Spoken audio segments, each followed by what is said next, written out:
Arkadaşlar merhaba. Aracımızın fren diski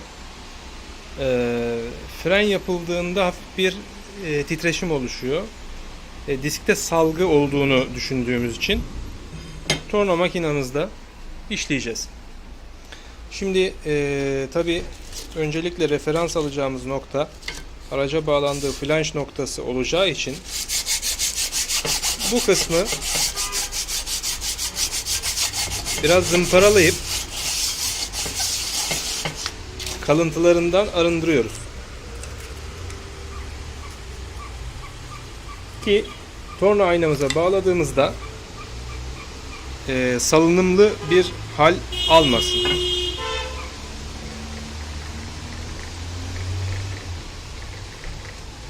Öncelikli olarak önemli olan salgısız olarak net bir şekilde diski tornaya bağlayabilmek.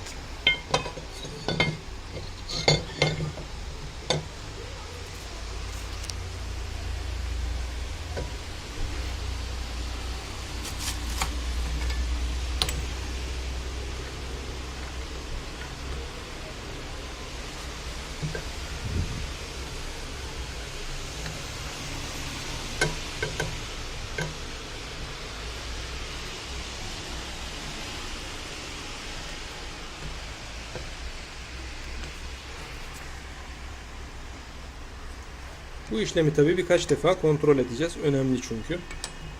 Yani bu işlemde bir hata olduktan sonra ne yaparsak yapalım düzeltemeyiz bu hatayı. Evet, başlayalım. Evet arkadaşlar. Diskimizi tornamıza bağladık. Şimdi işleyeceğiz. Yüzey işleyeceğiz.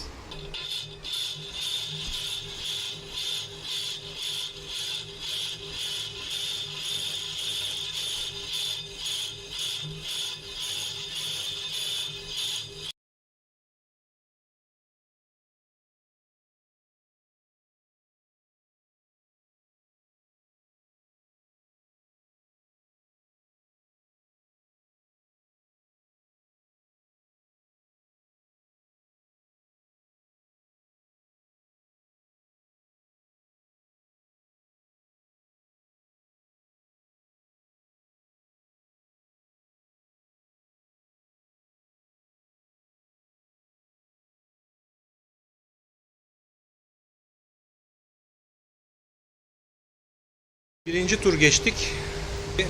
Yüzey durumu bu. Şimdi ikinci paso vereceğiz. Devam ediyoruz.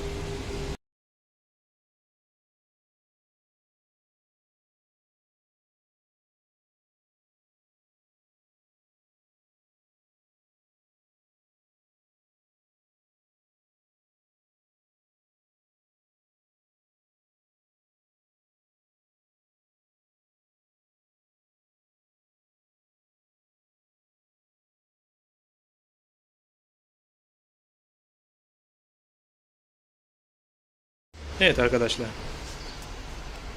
Tornamızı işledik. Yüzeyimiz salınımdan kurtuldu. Öyle umut ediyoruz tabi. Doğru düzgün bağlayabildiysek şöyle baktığımız zaman evet, yaklaşık olarak 7 milimetre arkalı önlü işlendi. Videomuzu beğenmeyi unutmayın. Kanalımıza abone değilseniz abone olunuz. Hoşça kalın.